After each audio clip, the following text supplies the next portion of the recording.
Vamos al Evangelio de Mateo, nos vamos al capítulo 15.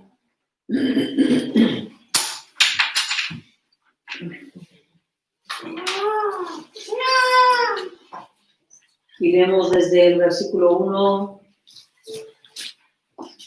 a 20. Dice así el Evangelio. Se acercaron a Jesús algunos fariseos y maestros de la ley que habían llegado de Jerusalén y le preguntaron: ¿por qué quebrantan tus discípulos la tradición de los ancianos? Comen sin cumplir primero el rito de lavarse las manos. Jesús les contestó: ¿y por qué quebrantáis vosotros el mandamiento de Dios a causa de la tradición? Dios dijo: honra a tu padre y a tu madre, y también el que maldiga a su padre o a su madre será condenado a muerte. Vosotros, en cambio, enseñáis que un hijo puede decir a su padre o a su madre: cualquier ayuda que pudiera darte, ya la he dedicado como ofrenda a Dios. En ese caso, el tal hijo no tiene que honrar a su padre. Así, por causa de la tradición, anuláis la palabra de Dios. Hipócritas, tenía razón Isaías cuando profetizó acerca de vosotros. Este pueblo me honra con los labios, pero su corazón está lejos de mí. En vano me adoran. Sus enseñanzas no son más que reglas humanas. Jesús llamó a la multitud y dijo: escuchad y entended. Lo que contamina a una persona no es lo que entra en la boca, sino lo que sale de ella.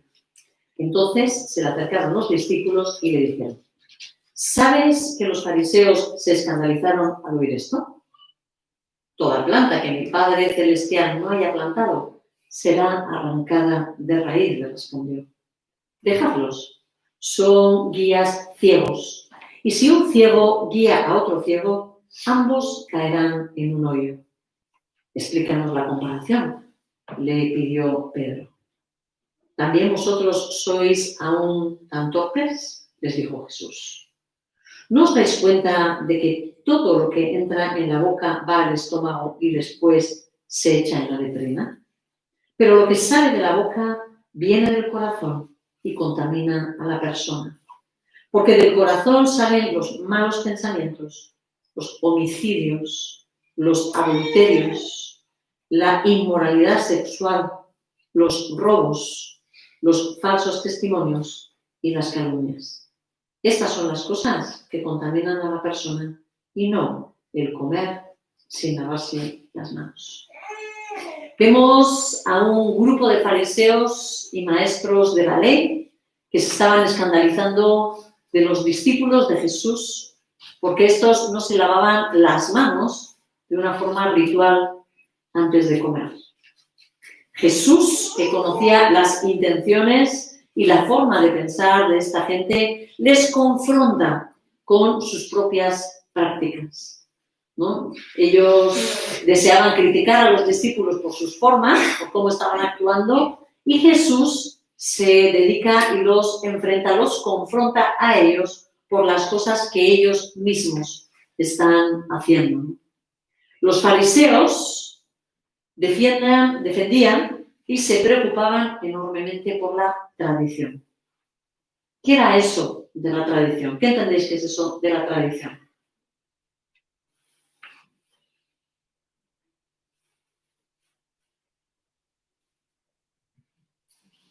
Valentín. Son reglas, pero reglas que ellos habían entendido que venían de la Biblia y que habían puesto. Que ellos entendían.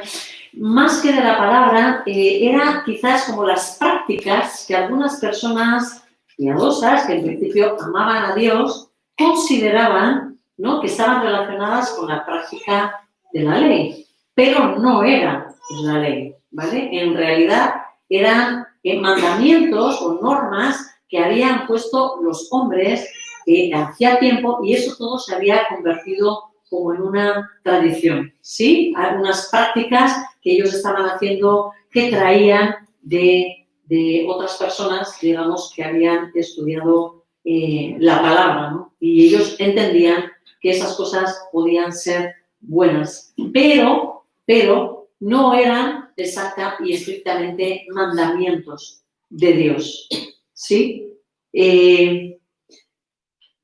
Por ejemplo, una de las prácticas adoptadas por estos ancianos era la que nos está poniendo aquí, la de lavarse las manos siempre antes de que comían, ¿no? Cuando el Señor Jesús vino a esta tierra, esta era una tradición, pero no era un mandamiento bíblico, ¿sí? La tradición es algo creado por los hombres, ¿sí? Y el mandamiento es algo que viene de la propia palabra y corazón de Dios, ¿no? Jesús aprovecha la ocasión y expone algo que los fariseos practicaban, algo muy peligroso, en el que podemos caer también nosotros, ¿vale? Ellos sabían encontrar la forma de quebrantar los propios mandamientos dados por Dios con argumentos que sonaban muy espirituales, ¿sí? ¿Se entiende esto que estoy diciendo? ¿Sí? Por ejemplo, aquí está diciendo algo que suena muy espiritual, ¿no? Como que es algo que tú estás queriendo dar a Dios. El ejemplo que Jesús utiliza dice que los fariseos decían cualquier ayuda que te pudiera dar a sus padres, ¿no? Ya la he dedicado como ofrenda al Señor, ¿no? Se lo he entregado al Señor. Esto suena muy espiritual. Pero Jesús decía, estáis usando eso tan aparentemente espiritual para quebrantar vosotros directamente lo que es la ley, lo que sí está diciendo la palabra de Dios, ¿no? ¿Qué tipo de cristianismo estamos viviendo? ¿El que se basa en las tradiciones o el que se basa en los mandamientos de Dios? Hay gente que no conoce verdaderamente la palabra de Dios y no sabe diferenciar entre cosas que le han enseñado como normas, pero que no están escritas en la Biblia, de las que sí lo están. ¿Sí? Y hay cosas que se nos transmiten, hay muchas cosas que las tenemos aquí, pero no es porque están en la palabra, sino por las que nos han dicho como que era algo que dicen que está en la palabra. Me venía cuando estaba en la primera reunión el ejemplo de ese famoso versículo. Esto quizás es más bien que el que nos suele enseñar o nos hace ver cómo muchas veces hablamos palabras que no vienen en la Biblia como si estuvieran, ¿no? Esa, no sé cómo llamarle, porque algunos lo ponen como versículo, ¿vale? Pero es que no está en la Biblia, que dicen que Dios dice, ayúdate, que yo te ayudaré, ¿verdad? Y defienden a capa y espada de que eso está en la Biblia, ¿no? Cuando es algo que no está. Y más bien, la palabra nos enseña todo lo contrario. Cuando estaba escribiendo la prédica, cuando estaba trabajando la predicación, me ha venido un ejemplo que es muy fácil, ¿vale? A mi mente, el tema del beber vino, ¿vale? En ningún lado de la palabra enseña que es malo beber vino como principio. O sea, en ningún lado dice no puedes beber vino, en ninguno, ¿vale? Y si todavía lo crees, pues lo enseñas. Pero no viene eso, sino más bien lo que viene es como el vino, como algo, un símbolo que pueda ser positivo. Lo que sí dice la Biblia es que está prohibido embriagarse. Sin embargo, cuando una persona recibe estas cosas, ¿no? Que están como se nos meten en la cabeza, ¿no? Como que es algo que es norma de Dios y se nos han transmitido, es en realidad como una tradición de la Iglesia. No sé cómo decir. Es como algo que se nos ha transmitido como si fuera palabra de Dios y nosotros, a partir de ahí, juzgamos a otros que lo hacen, ¿sí? Los condenamos, cayendo nosotros, cuando lo hacemos, en el pecado del juicio. ¿Me explico? ¿Sí? Aquel que no está haciendo nada malo. No estoy hablando de borrachera, ¿eh? Esto lo dejo muy claro, muy claro. Eso está completamente prohibido por la palabra de Dios, ¿vale? Pero, me explico, son cosas que por las leyes, por las circunstancias, etcétera, etcétera, entraron en la iglesia y se fueron difundiendo como que era la palabra de Dios que la decía. Entonces se crean muchas tensiones, porque cuando tú vas a leer, tomas el pan y el vino, y es el vino. Y Jesús mismo, ¿no? Dijo que cuánto estoy deseando, ¿no? De volver a tomar y compartir ese vino nuevo, ¿no? Cuando estemos en ese cielo nuevo y esa tierra nueva, con lo cual quiere decir que allí seguirá habiendo vino, ¿no? Entonces, no es algo malo. ¿Me explico? A lo que ahora estoy hablando es el hecho de lo que verdaderamente se pone y lo que se nos ha transmitido. ¿Se entiende esto? ¿Sí? Hay cosas que se nos transmiten como tradición y acabamos incurriendo en un pecado, quizás, pues, podría ser, ¿vale? De criticar o descalificar a otra persona porque la has visto tomarse un vino o porque la has visto tomar vino en la comida. A este tipo de personas Jesús que destruyen, voy a decir, o quebrantan los mandamientos a través de las tradiciones, Jesús les llama hipócritas, y los condena con las palabras que Dios habló a través de Isaías, que dice, es fuerte, el versículo 8, 9, este pueblo me honra con los labios, pero su corazón está lejos de mí, ¿no? Jesús está denunciando a estas personas que han caído en la hipocresía de hablar cosas bonitas de Dios, pero con un corazón que no le conoce. Son personas que han aprendido una jerga religiosa, que saben quizás las canciones, que saben decir cosas agradables de Dios, que saben hablar, ¿verdad? Pero aparentan piedad, un amor a Dios, pero no lo hay en sus corazones, ¿no? Porque cuán fácil es hablar y cuán difícil es vivir la verdad, ¿no? El problema está en sus corazones, porque esos corazones no han sido transformados. Y por tanto, en su interior, ¿qué hay? Ese viejo corazón que está contaminado, que está completamente condicionado con todas las cosas que les han transmitido sus ancestros, ¿no? Su cultura o sus padres, etcétera, etcétera. Pero todo lo que traemos ahí arraigados, ¿no? Los principios siguen siendo, en el fondo, los mismos, ¿no? Pero la fe verdadera está en el corazón, ¿sí? El que cree en su corazón le es contado por justicia, ¿no? La fe verdadera está en el corazón, brota de él, no en el intelecto, ¿no? Creo que muchos llamados cristianos se han quedado en una religiosidad, en relacionar su amor por Dios solo con actos externos, ¿sí? ¿Qué manifiesto hacia afuera?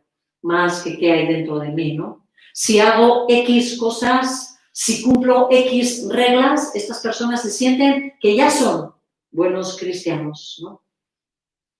El Señor ha venido para gobernar nuestras vidas, para tomar nuestros corazones, no para que simplemente cambiemos algunos hábitos en nuestra vida, para que vayamos al culto, para que demos ofrendas. No es a eso a lo que Jesús ha querido llegar. Él te quiere a ti, lo más profundo de tu corazón, no esas formas externas, ¿no? Exteriores, ¿no? La gran pregunta en esta mañana es, ¿dónde está tu corazón? ¿Cerca o lejos de él? ¿Cerca o lejos de él? No somos llamados solo a creer, sino el llamamiento de Jesús es a seguirle a él. Hay muchas personas que creen en Dios, pero no son discípulos de Jesús. Santiago nos dice incluso que los demonios también creen y tiemblan, ¿verdad? O sea, puede haber un entendimiento, puede haber una conciencia de la existencia de Dios, pero no es de eso de lo que se trata, ¿sí? Mucha gente puede tener una conciencia de Dios, pero eso no significa que sean seguidores de Jesús. ¿Sí? Hay muchas otras religiones que también puedan tener una conciencia de que hay un Dios, ¿no? Pero no son seguidores, discípulos de Jesús, ¿no? Hay una gran diferencia entre ser creyente y ser un discípulo. El creyente busca a Jesús por sus intereses. Sabe que algo bueno va a sacar de él. ¿Por qué le seguían a Jesús? Había muchas multitudes que le seguían a Jesús. ¿Eran todos sus discípulos? Sus discípulos eran muy poquitos, muchos seguidores, muchos creyentes, muy poquitos discípulos. ¿Sí? ¿Por qué nos dice la palabra que le seguían? ¿Por la comida? Por la curación. ¿Por las sanidades? ¿Sí? Estaban saciados y ya de momento no necesitaban de Jesús. Hasta que les sonase las tripas, ¿verdad? El discípulo que ama y que sigue a Jesús, el que es verdaderamente discípulo, le ama por quién es Él. Quiere estar con Jesús. Le busca en intimidad. Quiere entender lo que Él piensa. Quiere que le guíe en cada situación de su vida. El verdadero discípulo tiene un objetivo en la vida: ser cada día más como Jesús. El creyente se preocupa de hacer cambios en sus acciones, en lo externo, pero el discípulo busca un cambio en su forma de ser, en su carácter, en lo interno. Y venía a mi mente, ¿no? No podía evitar que viniese a mi mente todo lo que Marcela nos está enseñando, ¿no? Ella que está meditando y nos está transmitiendo, ¿no?, la enseñanza de las bienaventuranzas, que como ella nos ha compartido, ¿no?, son el carácter de un verdadero seguidor de Jesús, ¿no? Un discípulo reconocerá su pobreza de espíritu. Un verdadero discípulo se dará cuenta de que no es por sí mismo que puede hacer nada, que él no es autosuficiente, ni es suficientemente bueno para Dios, que más bien su vida está en bancarrota y que necesita la ayuda de Dios. ¿Cómo te sientes tú? ¿Has pasado por este proceso? ¿Sabes lo que es reconocer verdaderamente la necesidad de Dios? El discípulo llorará por su pecado. Verdaderamente, como Marcela nos ha hecho hincapié, el discípulo llorará por su pecado. Detestará volver a ofender a su Dios con el mismo pecado y clamará por el cambio. ¿Te da asco tu pecado? ¿O crees que como todos pecan, pues tampoco tienes por qué martirizarte mucho por lo que estás haciendo mal? Total, otros también pecan. Un discípulo es manso y sumiso a la palabra de Dios, a su voluntad, a las autoridades delegadas por él. ¿Eres de los que obedecen y respetan las autoridades? ¿O eres de los que dicen, yo obedezco a Dios, pero a los hombres no? Y con esa excusa, que aparentemente es tan santa, transgredes el mandamiento de Dios. El discípulo tiene su vida centrada en su justicia. ¿Cuáles son tus anhelos?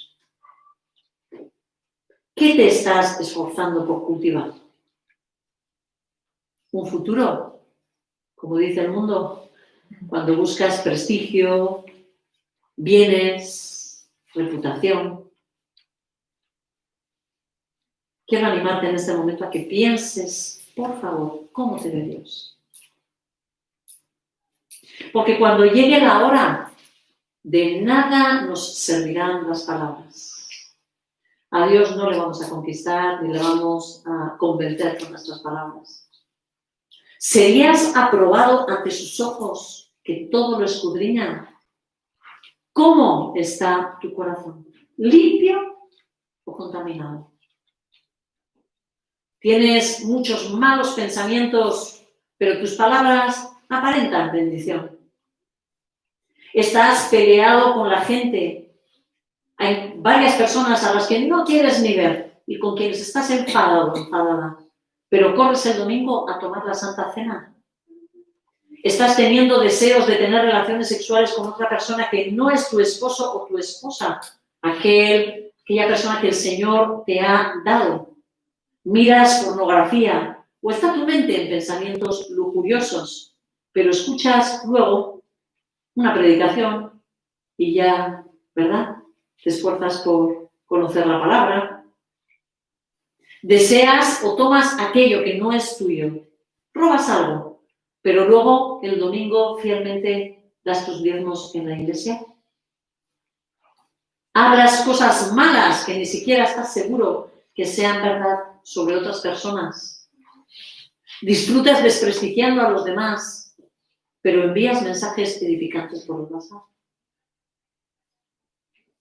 Contrastes, ¿no?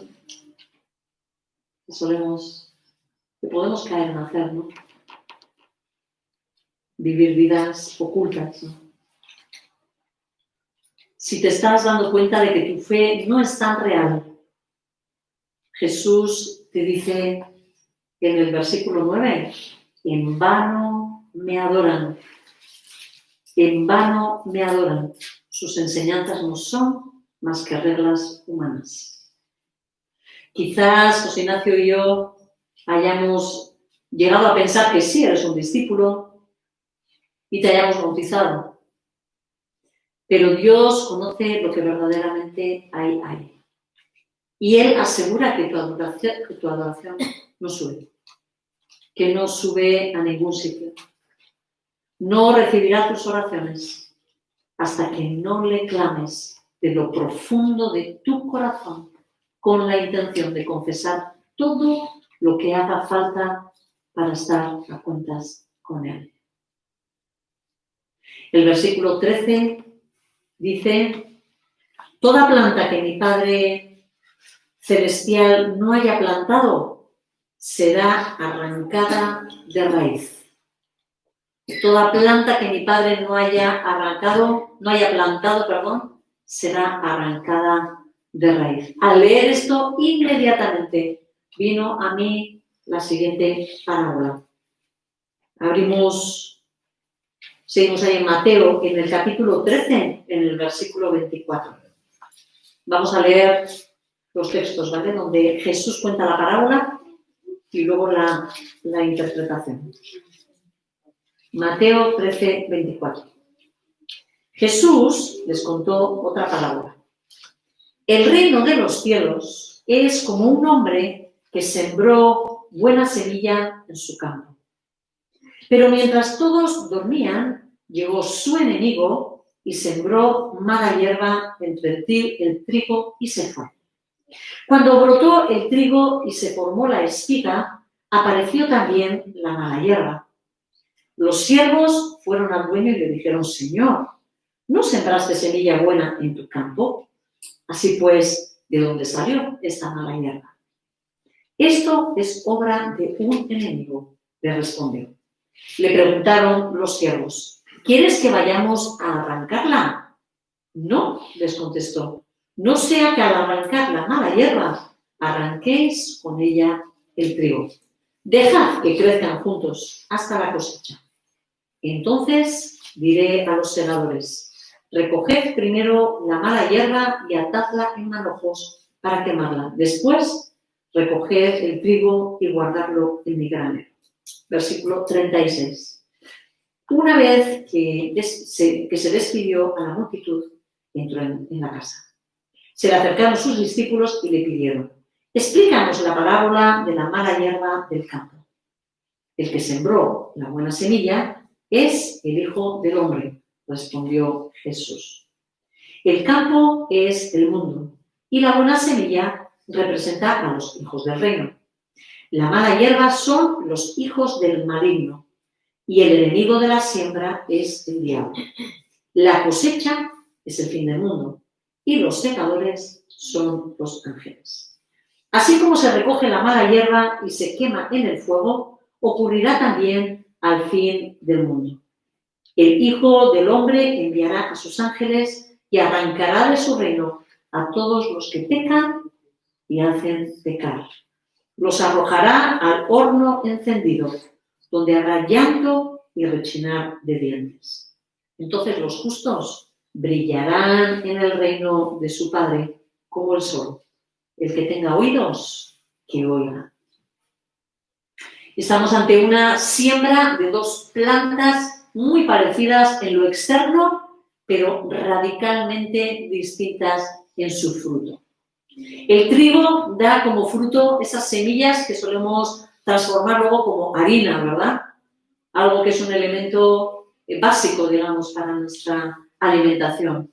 Pero la cizaña tiene un fruto que es tóxico. Dicen que es muy tóxico, muy peligroso si se ingiere, si se come, ¿no? Sin embargo, su apariencia externa es increíblemente parecida, sobre todo en el proceso del crecimiento.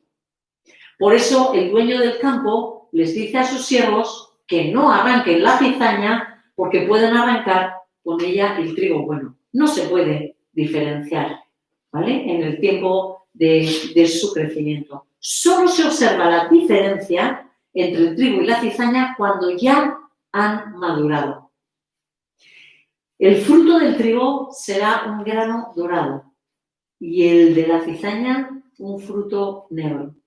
Pero hay otra diferencia que se puede observar entre ellas, y es que la planta de trigo está llena de ese fruto y se inclina. Normalmente cuando ya la espiga está completamente preparada con buen fruto, acaba inclinándose por el peso de las semillas, ¿verdad? Sin embargo, la cizaña permanece completamente erguida, tiesa, ¿sí? Orgullosa. Entonces, ¿ves?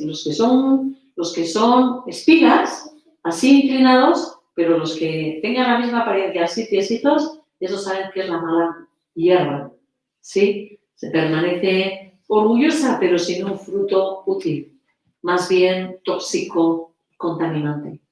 Creo que estamos ante el mismo pasaje, el mismo mensaje de nuestro Señor Jesús. Elementos aparentemente iguales o muy parecidos, pero muy diferentes por dentro. Así ocurre con nosotros, con la Iglesia, ¿no? Con el mundo del cristianismo. Jesús vino y plantó hijos suyos en este mundo, dice la palabra, ¿no? Él sabe quién es su planta, pero el enemigo hizo lo mismo y contaminó la siembra con mala hierba, con sus hijos. Estos representan a falsos cristianos que están en el mundo declarando con su boca que creen en Dios, que le siguen y que le adoran. Y tristemente este tipo de hijos está muy extendido. Mirad, cuando Constantino, que fue un emperador romano, declaró al cristianismo como la religión oficial, o sea, hizo el mayor desastre que se podía haber hecho. Hasta entonces la Iglesia era perseguida, ¿sí? Les decían que era una religio ilícita, como algo prohibido, ¿no? Entonces, el que era cristiano y sabía lo que suponía su cristianismo y su amor a Jesús. Sin embargo, cuando Constantino obligó, la estableció como una religión oficial, como la religión oficial de su reino, hizo que fuesen de alguna forma sembrada un montón de gente, de corazones que no amaban a Jesús, que no entendían nada y lo único que hicieron fue tomar formas externas diciendo con sus bocas que eran cristianos. Creo que además él recompensaba o de alguna forma pagaba a las personas que se bautizaban. Hoy en día, tristemente, arrastramos esa religiosidad que fue enseñada. esa religiosidad que fue insertada en la Iglesia. Pero el Señor se va a ocupar de poner orden. ¿Sí? Es verdad que en las comunidades, incluso en las comunidades evangélicas, que nosotros no siempre hemos tenido como ese pensamiento de que sí, quizás la Iglesia católica se desvió, pero nosotros, incluso la Iglesia evangélica, en ese deseo en su momento de buscar el origen, de buscar el verdadero mensaje, ¿no? Ha llegado un momento en el que ha vuelto el enemigo a entrar dentro de la Iglesia, o sea, dentro de la Iglesia y dentro del mundo, ¿no? Sembrando nuevamente un montón de personas que se dicen llamar cristianas, que les parece conveniente llamarse cristianas, pero en su corazón no lo son. Y esto es todo un problema para la reputación de nuestro Dios. El texto dice, en el versículo 40, dice, así como se recoge la mala hierba y se quema en el fuego, ocurrirá también al fin del mundo. El Hijo del Hombre enviará a sus ángeles y arrancarán de su reino a todos los que pecan y hacen pecar. Los arrojarán al horno encendido, donde habrá llanto y rechinar de dientes. Entonces los justos brillarán en el reino de su Padre como el sol. Y que tenga oídos, que oiga. Hermanos y amigos, el Señor nos está diciendo que el tiempo del fin está cerca, que ya está aquí. Él nos ha dicho que ya ha comenzado, ¿no? Ese tiempo de fin, que estamos en los tiempos finales. Una y otra vez nos está repitiendo que viene el hambre, que viene peste, que viene espada, que habrá peleas, guerra, disturbios, mucha lucha, ¿no? Confusión y enfrentamientos entre unos y otros. Él lo está diciendo por activa y por pasiva.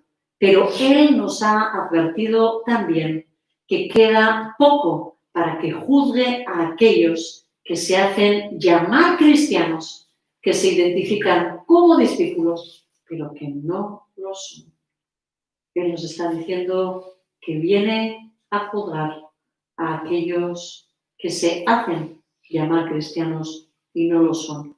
Él ha dicho, ¿no?, que cuando mira al mundo se entristece por la dureza de la gente, pero que cuando mira a aquellos que se hacen llamar cristianos, ¿no?, y usan en vano su nombre, le aira completamente en su corazón. Él está sumamente enfadado y su determinación es tomar parte en todo esto y poner orden primeramente ante ellos, ¿no?, ante aquellos que están usando ese nombre de Dios en vano, que hablan de Él, pero no le conocen, que no le aman, que no le siguen. Y lógicamente nos preocupa lo que va a venir al mundo, ¿vale? Porque entendemos que esta advertencia es una advertencia para todo el mundo, ¿no?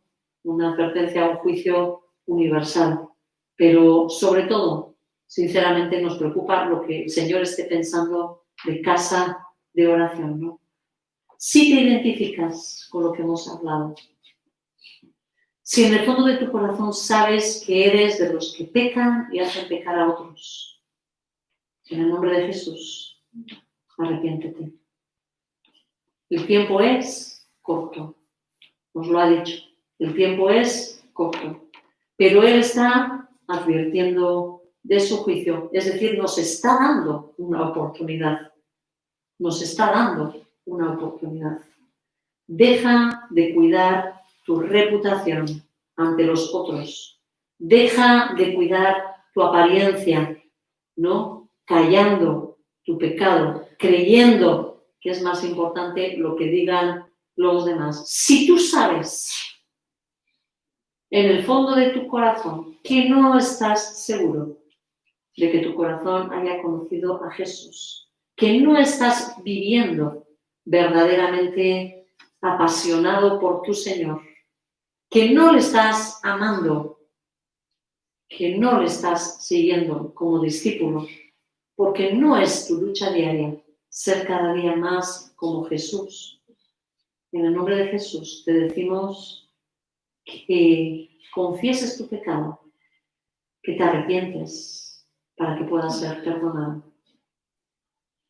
Que el Señor tenga misericordia de nosotros, que el Señor nos guíe. Quiero que cerremos los ojos un momentito. Quiero pedir al Señor que hable, que traiga convicción de pecado. Señor, y te pedimos, amado Espíritu Santo, que tú hables a cada uno en este momento, Señor. A aquellos, Señor, que se definen como cristianos, pero que no lo son, Señor, tráeles convicción, tráeles entendimiento. Quita esa venda, Señor, quita todo autoengaño, Señor. Ayuda, bendito Dios, a ver con toda claridad lo que verdaderamente hay en cada uno de nuestros corazones, Señor.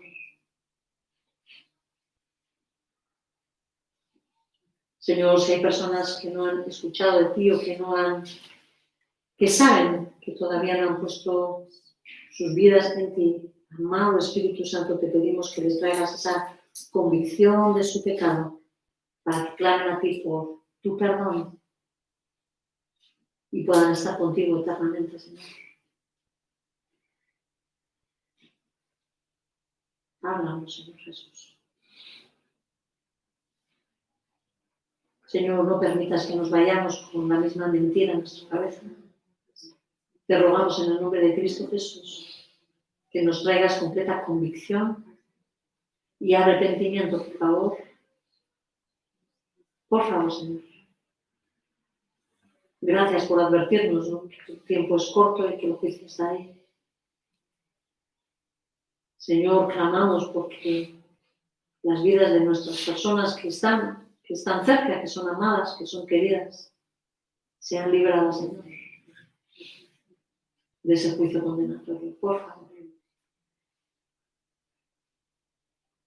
En el nombre poderoso de Cristo Jesús.